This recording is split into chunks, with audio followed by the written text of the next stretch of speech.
Алелуя! Благодарим Ти, Господи! Чета пасаж от Марк, 8 глава, от 22 стих надолу. Дойдоха в Вицаида и доведаха при него един слепец и помолиха му се да се докосне до него.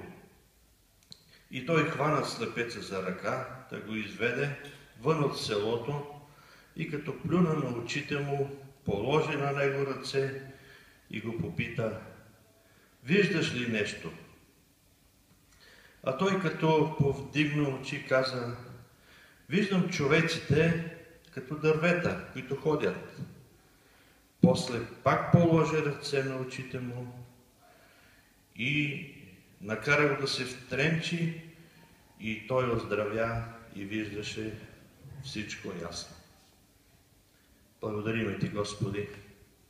Тук става явно въпрос за един слепец и за Исус. Казва се Той, но ние всички разбираме за кой всъщност става въпрос.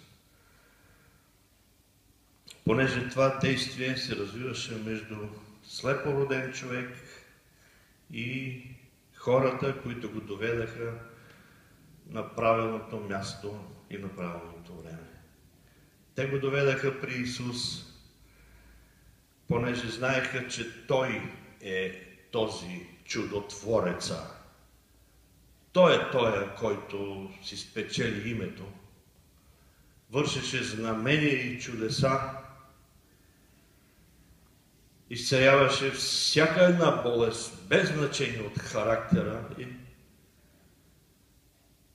отваряше очи на слепи, очистваше прокажени, възкресяваше мъртви, а след това даде властта на учениците си.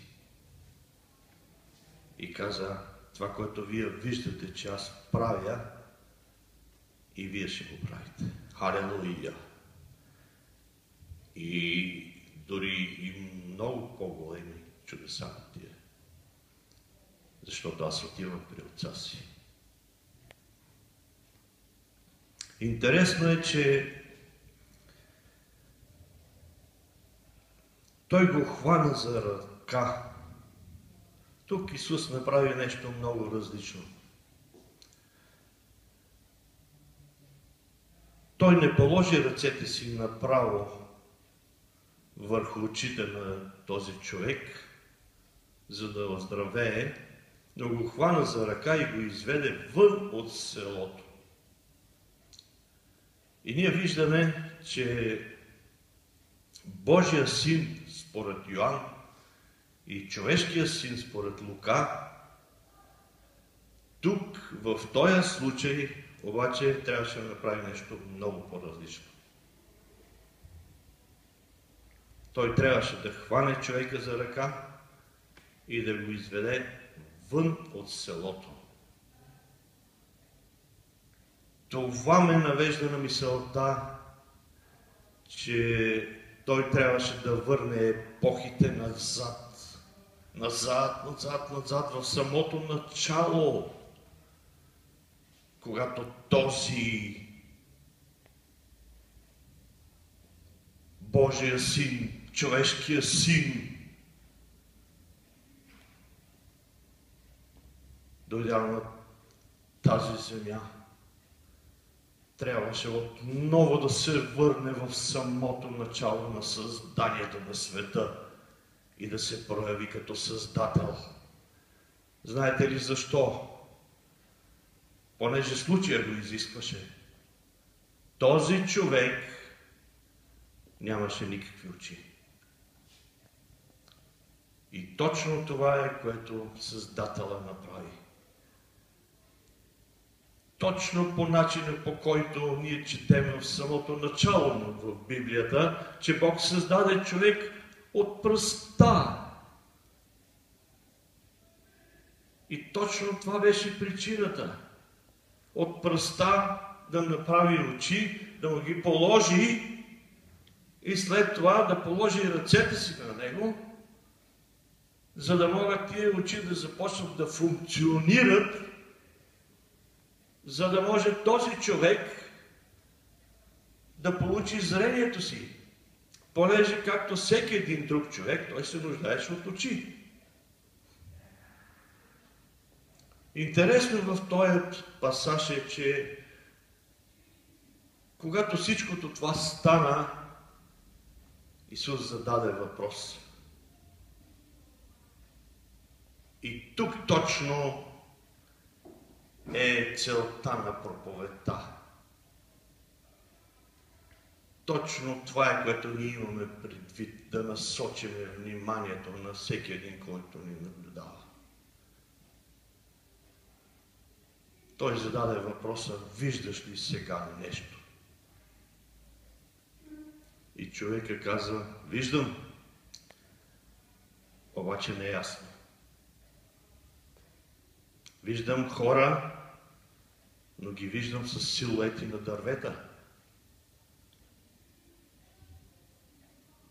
И тогава Създателя отново трябваше да направи нещо, за да могат тези очи да започнат да функционират така, както всеки един друг човек. С други думи, трябваше да се докосне още веднъж, задължително, за да бъдат възстановени очите и зрението на този човек. Второ докосване. Второ докосване. И точно това е и темата на проповедта. Второ докосване. И тогава, когато направи това докосване за втори път, отново попита човека, а сега? И този човек каза, да. Сега съм здрав, виждам всичко. Халелуя! Слава на Исус! Слава на Тебе, Господи! Слава на Тебе, Създателю на света! Живеем в свят, в който както в естественото нещата се случват, така и в духовното. Понеже можем да твърдим, че има вярващи дори. В момента не говоря за невярващи, говоря за вярващи, които също така се нуждаят от едно второ докосване.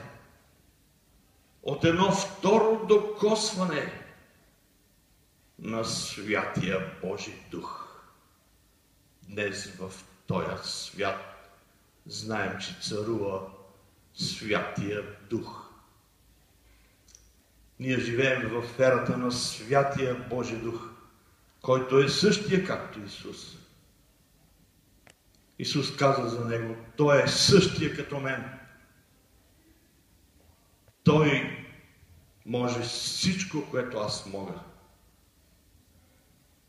Той притежава същата власт, същите способности.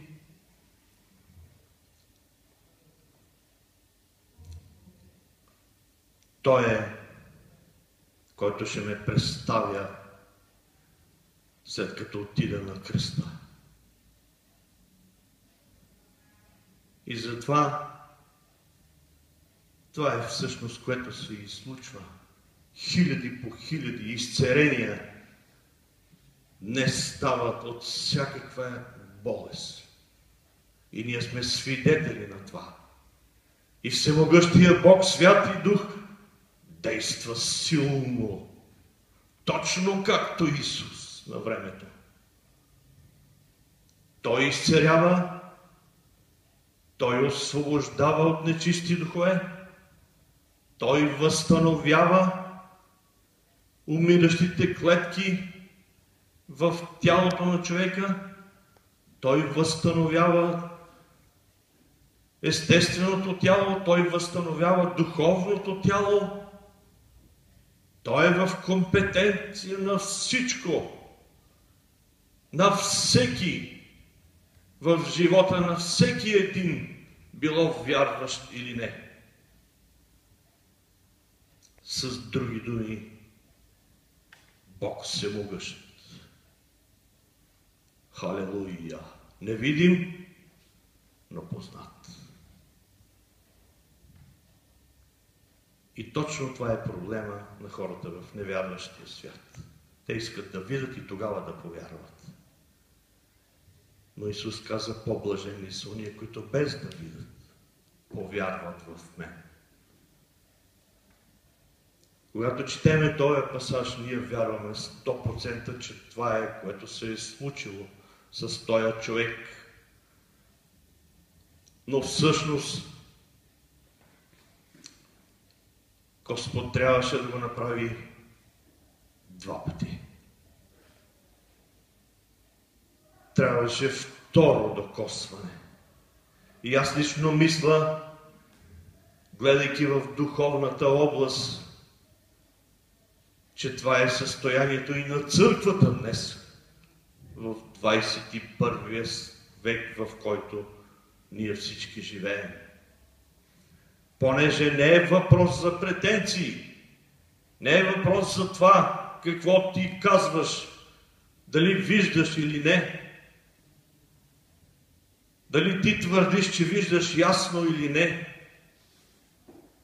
Хиляди по хиляди днеска християнски деноминации се нуждаят от това второ докосване. Второ докосване. Понеже вижте какво каза този човек. Виждам, обаче виждам хората както дървета. И точно това е, което се случва днес в християнския свят. Понеже новородени, всеки един от нас е в процес на израстването си.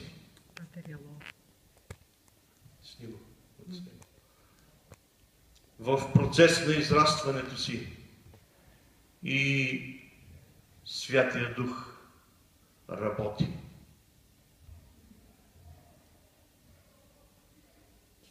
Обаче хората имат един проблем днес. Всеки един живее със своята грешна природа. И докато Светия Дух не